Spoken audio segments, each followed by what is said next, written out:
Hello दोस्तों, स्वागत है आपका हमारे यूट्यूब चैनल पर।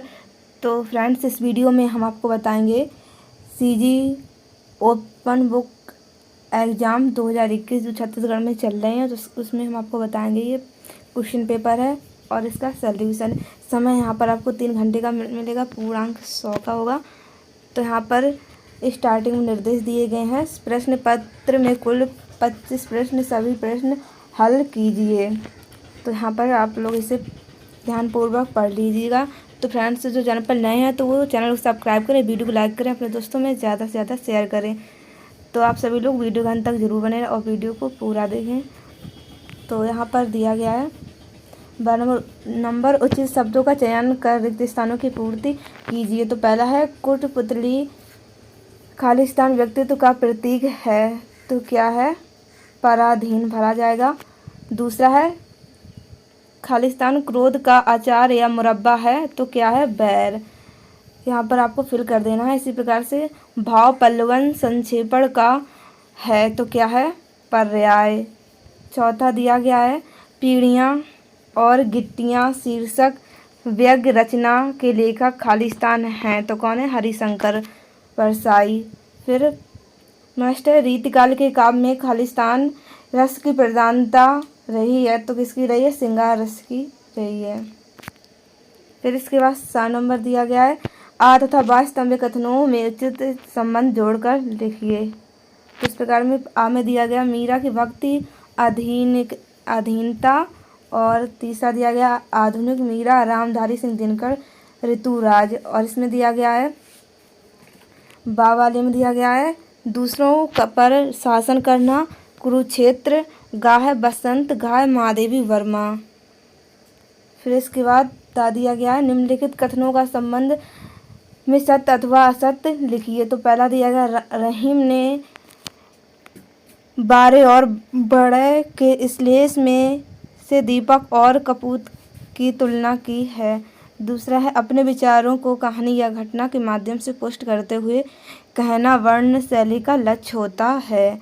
तो दोस्तों, इसमें आपको ये सही और गलत का निशान लगाना है यहाँ पर। तो आपको यहाँ पर पता होना चाहिए कि कौन सा सही है और कौन सा नहीं है। फिर इसके बाद तीसरा अनुराधा को अपने पति के रोग का कारण ज्ञात था। चौथा है कहावतें लोकोक्तियों का सूक्तियों गागर में सागर के समान होती हैं। नेक्स्ट पॉइंट है लोहार अपने औजारों को इधर उधर देखकर बहुत आनंदित हुआ। फिर नेक्स्ट है नोट दिया गया प्रश्न क्रमांक 2 से 11 तक अति लघु उत्तरीय प्रश्न दिए गए हैं। प्रत्येक प्रश्न में निर्धारित उत्तर लगभग 20 शब्दों में लिखिए। तो दूसरा दिया गया तुलसी की काव्य शैली की 2 विशेषताएं लिखिए। तो फ्रेंड्स, अगर आपका इसका सलूशन चाहिए तो आप कमेंट में ज़रूर कमेंट करके बताएं। तो नेक्स्ट वीडियो में इसका सलूशन लेके हम आएंगे। तो आप लोग यहाँ पर तीसरा है देर रात आने पर अरुणा ने भोजन क्यों नहीं किया। चौथा है आपके विचार से आदर्श मानव की जीवन शैली कैसी होनी चाहिए, लिखिए। पांचवा दिया गया है निबंध का अर्थ बताते हुए किन्हीं 2 निबंधकारों के नाम लिखिए। छठवां है बिहारी कवि ने जगत को तपोवन सा क्यों कहा है। फिर 7वां दिया गया है अनपढ़ बनाए रखने की साजिश संपादकीय का उद्देश्य क्या है, लिखिए। 8वां नई पीढ़ी पुरानी पीढ़ी में क्या चाहती है। 9वां है प्रतिवेदन लेखन की किन्हीं 4 विशेषताओं का उल्लेख कीजिए। 10वां दिया गया है मुझे कदम कदम पर कविता का केंद्रीय भाव लिखिए। रिक्शे वाले के चेहरे पर घृणा का भाव क्यों उभर आया, लिखिए। फिर दिया गया है नोट 12 से 17 तक लघु उत्तरीय प्रश्न दिए गए हैं। प्रत्येक प्रश्न 3 अंक निर्धारित हैं। उत्तर लगभग 30 अंश शब्दों में लिखिए और ये 18 मार्क्स का पूछा जाएगा। तो यहाँ पर देख लेते हैं क्या दिया गया है।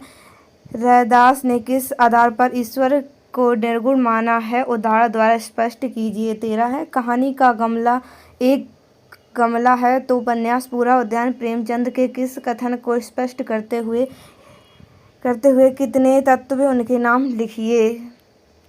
14 क्वेश्चन है मादक पदार्थों से 100 गुना नशा धन होता, उदाहरण देकर कथन की पुष्टि कीजिए। तो दोस्तों, आप लोग सभी का स्क्रीनशॉट भी कर लीजिए। 15वां क्वेश्चन है परिचय इतना इतिहास यही से कवित्री का क्या तात्पर्य है, समझाकर लिखिए। 16वां है, युवा पीढ़ी को आत्मनिर्भरता और स्वाभिमान के लिए स्वाधीनता चेतन का बहुत आवश्यक है। इस कथन का विश्लेषण लिखिए। 17वां दिया गया है, क्रोध करने से क्या हानि हो सकती है, लिखिए। नोट है, प्रश्न क्रमांक 18 से 20 तक दीर्घ उत्तरीय प्रश्न दिए गए हैं। प्रत्येक प्रश्न में 4 अंक निर्धारित हैं। उत्तर लगभग 50 शब्दों में लिखिए और ये 12 अंक का पूछा गया है। तो यहाँ पर 18वां क्वेश्चन दिया गया है, निम्नलिखित पंक्तियों को पढ़कर पूछे गए प्रश्नों के उत्तर लिखिए। ना बोलने पर भी मैं सुनता हूँ तुम्हारे बोल, तुम्हारी बोलती आँखों से मुझे प्यार से पुकारती है और मौन हो निहारती है। तो पहला है, कविता का मूल आस्थ क्या है, खा है। कवि ने कविता में किसके महत्व पर प्रकाश डाला, तो इसका हमें उसी से आंसर ढूंढना है। इस प्रकार से अथवा करके दिया गया है। 19वां क्वेश्चन दिया गया है, रहीम अथवा मीराबाई का साहित्यिक परिचय निम्नलिखित बिंदुओं के आधार पर लिखिए। तो दोस्तों आप लोग इसका स्क्रीनशॉट कर लीजिए। 20वां दिया गया है इस प्रकार से। फिर इसका नोट दिया गया है यहाँ पर। प्रश्न क्रमांक 21 से 24 दीर्घ उत्तरीय प्रश्न दिए गए हैं। प्रत्येक प्रश्न में 5 अंक निर्धारित हैं। उत्तर लगभग 75 शब्दों में लिखिए और ये 20 मार्क्स का पूछा गया है। तो यहाँ पर 21वां है, निम्नलिखित पद्यांश की संदर्भ प्रसंग व्याख्या विशेष साहित्य व्याख्या कीजिए। तो आप लोग इसे पढ़कर और इसके ये क्वेश्चन दिए गए उसमें ये आपको पता होना चाहिए कि कौन से चैप्टर का है और इसमें आपको संदर्भ प्रसंग व्याख्या लिख देना है। दोस्तों 23वां क्वेश्चन दिया गया है, इसमें अथवा करके 24वां दिया गया है। 25वां दिया गया है दोस्तों, यहाँ पर ये 25वां दिया गया है, निम्नलिखित विषयों में से किसी एक विषय पर निबंध लिखिए। तो आप लोग देख सकते हैं यहाँ पर दिया गया है, पहला विज्ञान वरदान या अभिशाप, वन रहेंगे तो हम रहेंगे, स्वच्छता की ओर बढ़ते कदम, राष्ट्रीय एकता, छत्तीसगढ़ में बढ़ता नक्सलवाद। तो आपको इसमें से जो भी आए इसमें से आप कोई निबंध लिख देना है दोस्तों। तो दोस्तों अगर आपके लिए थोड़ी सी यूजफुल वीडियो रहेगी तो आप लोग तो वीडियो को लाइक करें, चैनल को सब्सक्राइब करें। तो दोस्तों आपको इसकी PDF लिंक डिस्क्रिप्शन में मिल जाएगी, तो वहाँ से आप इसे डाउनलोड कर लीजिएगा। तो मिलते हैं नेक्स्ट वीडियो में। वीडियो देखने के लिए धन्यवाद।